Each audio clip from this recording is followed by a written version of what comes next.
My name is Catlin Tucker. I'm an English teacher. I teach 9th and 10th grade English Language Arts at Windsor High School, which is in Sonoma County. And my journey with technology and blended learning really began, I would say, about 7 years ago. I was at this point in my teaching career where I thought, gosh, I don't know if I can do this anymore. I was frustrated in the classroom. What I had imagined in credential school in terms of students engaging and being risk takers in the classroom just wasn't manifesting. And I had moments where I thought, oh my gosh, I've chosen the wrong profession.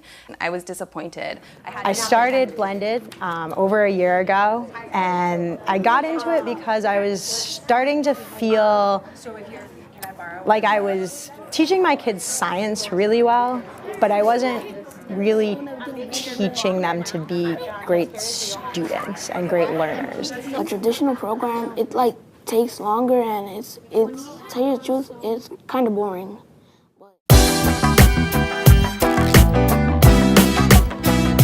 Blended learning is a combination of using face-to-face instruction and also leveraging high-quality digital content that is going to engage them, it's going to challenge them, it's going to be rigorous, and it's also related to the standards. In my class, I do a station rotation. So there are some students with me receiving direct instruction. There's another group of students who are working collaboratively to solve a problem or issue, and then a third group who is working independently.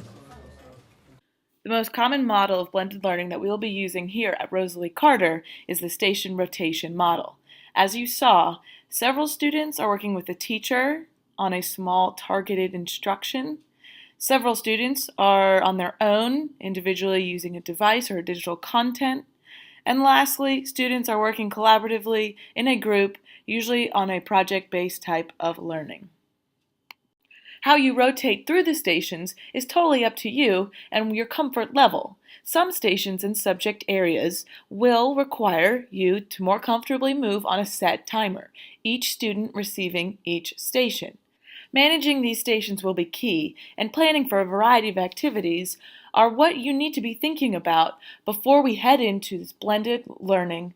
Two key components that you may want to consider are a flipped classroom and your technology use and management of devices. Take a further look.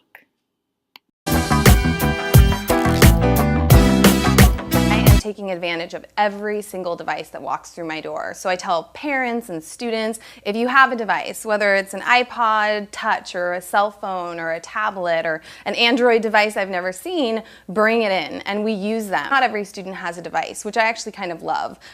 When we all have our own devices, we get kind of in our own little worlds. But when kids share devices, all of a sudden the energy goes from I'm in my own space to instant collaboration, which is what I'm always looking for in the classroom, and really take the focus off of me and put it onto my students. And we start lessons in class, they continue online, I weave them back into the classroom. So we're no longer limited to any physical space or time in terms of their learning or their engagement. And there's so many. The easiest way to begin planning for blended learning is to establish a flipped classroom.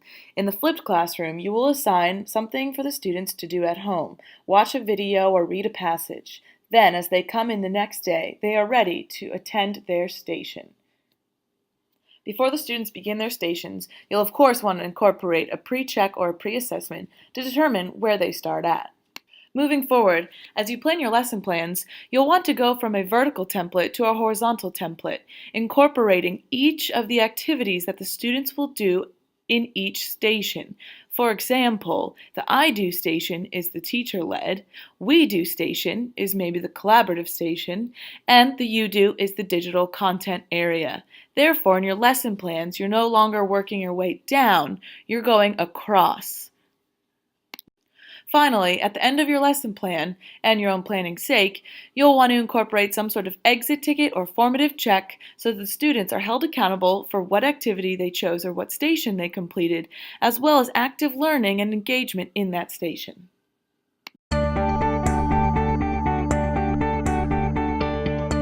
Everybody takes responsibility and is accountable for the success of the students here. So that's really the kind of teamwork that it takes.